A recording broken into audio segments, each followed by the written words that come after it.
This is not a fashion statement.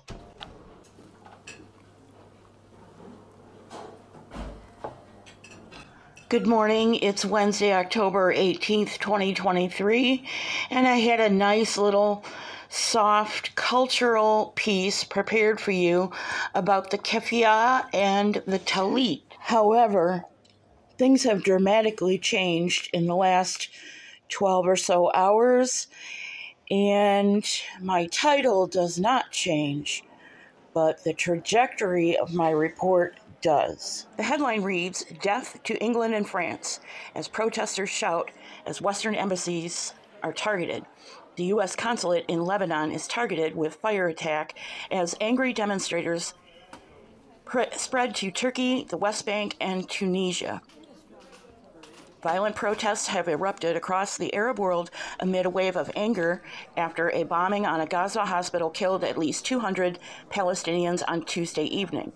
Demonstrators have stormed the Israeli consulate in Jordan, while Western embassies have been targeted in Turkey, Tunisia, and Lebanon, with rioting also breaking out in the West Bank.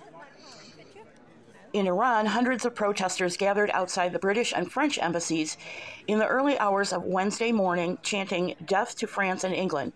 Some people threw eggs at the walls of the French embassy compound.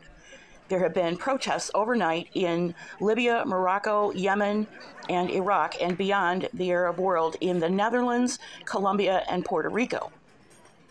In Istanbul, Turkish protesters threw fireworks and flaming projectiles at the Israeli embassy on Wednesday morning. Earlier on Tuesday, Israel's National Security Council warned Israelis to leave Turkey as soon as possible, citing the risk of attacks.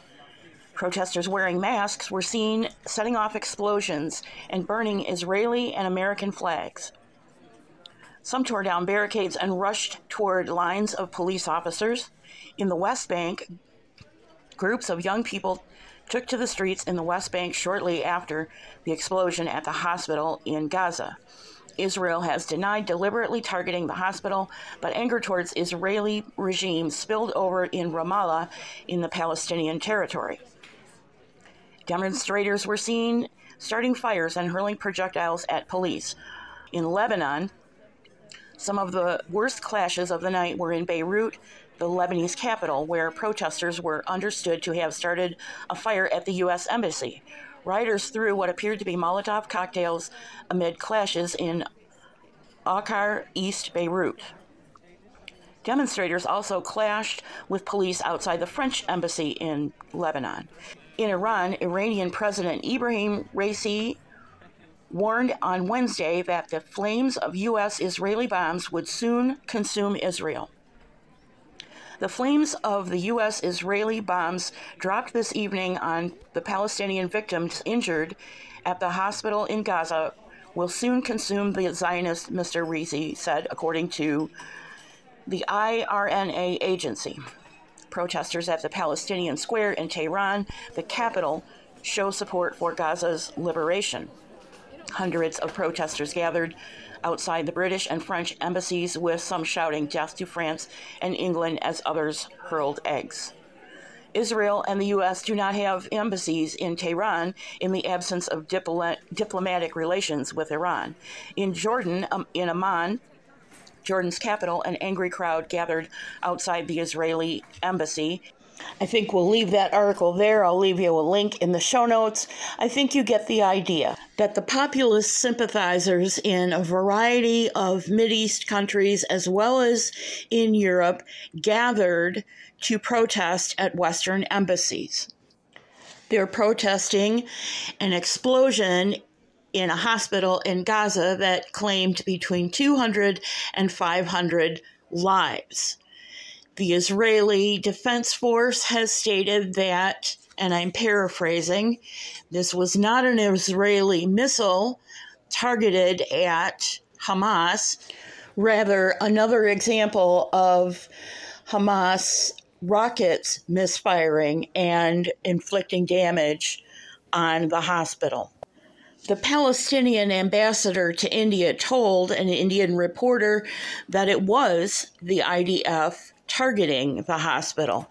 But let's remember that The IDF uses targeted technology-guided missiles for what is often called surgical strikes, and Hamas rockets are not that sophisticated. Hamas uses rockets, not missiles. So if my broadcast today is about the loss of life in a Gazan hospital, why didn't I change my title? The answer is simple. This is not a fashion statement. It's a statement of unity. Unity with Hamas, a terrorist organization who was elected by the Palestinian people to govern the Palestinian people in both Gaza and the West Bank. The keffiyeh is a common garment worn over the head in many Bedouin cultures in the Middle East. However, the distinctive pattern and the distinctive way of folding over the head was initiated and made popular by Yasser Arafat. He was chairman of the Palestine Liberation Organization from 1969 to 2004 and president of the Palestinian National Authority from 1994 to 2004. Ideologically, an Arab nationalist and a socialist. He was a founding member of the Fatah political party, which he led from 1959 until 2004. In the latter part of the 1960s, Arafat's profile grew.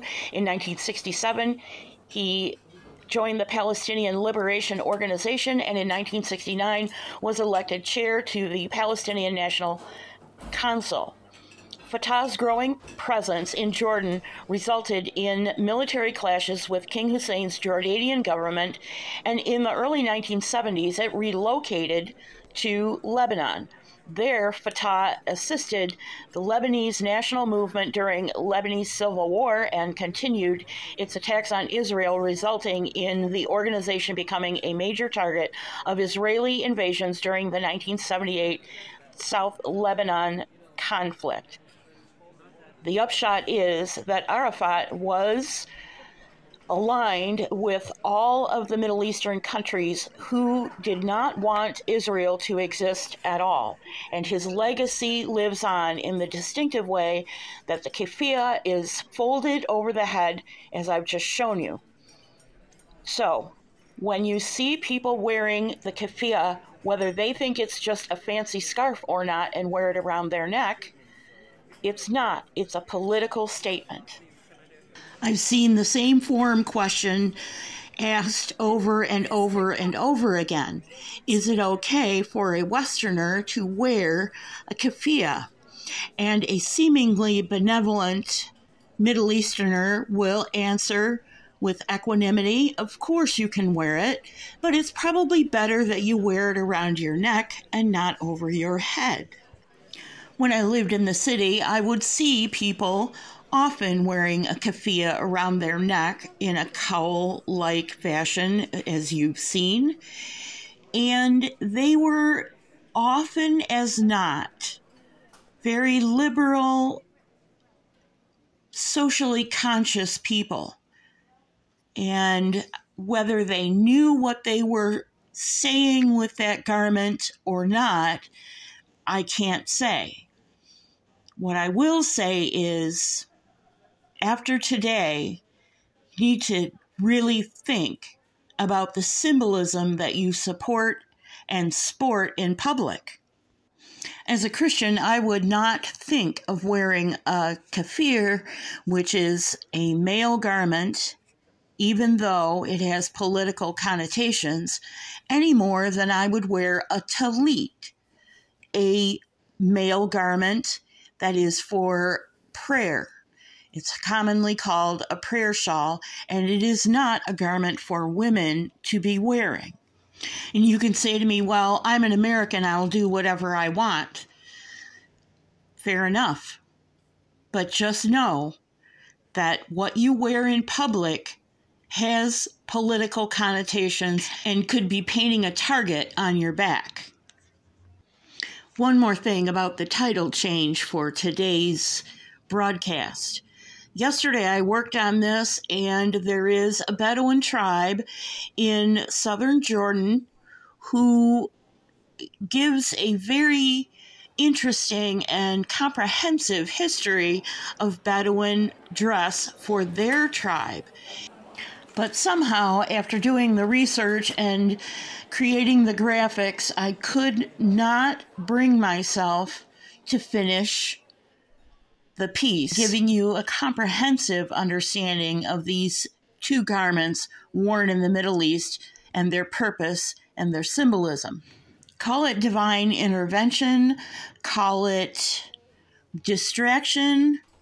Nevertheless, I could not finish the piece. I did not feel well yesterday, and throughout the day it got worse and worse, and I ended up just scrapping the project. Well, in light of events that happened while I was struggling to bring you today's broadcast, it became crystal clear that these are no longer, as I've said before, fashion statements. They are clear political statements.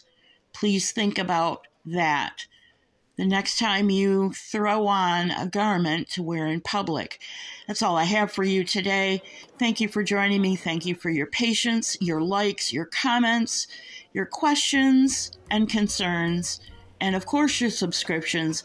God bless you. I'll see you real soon.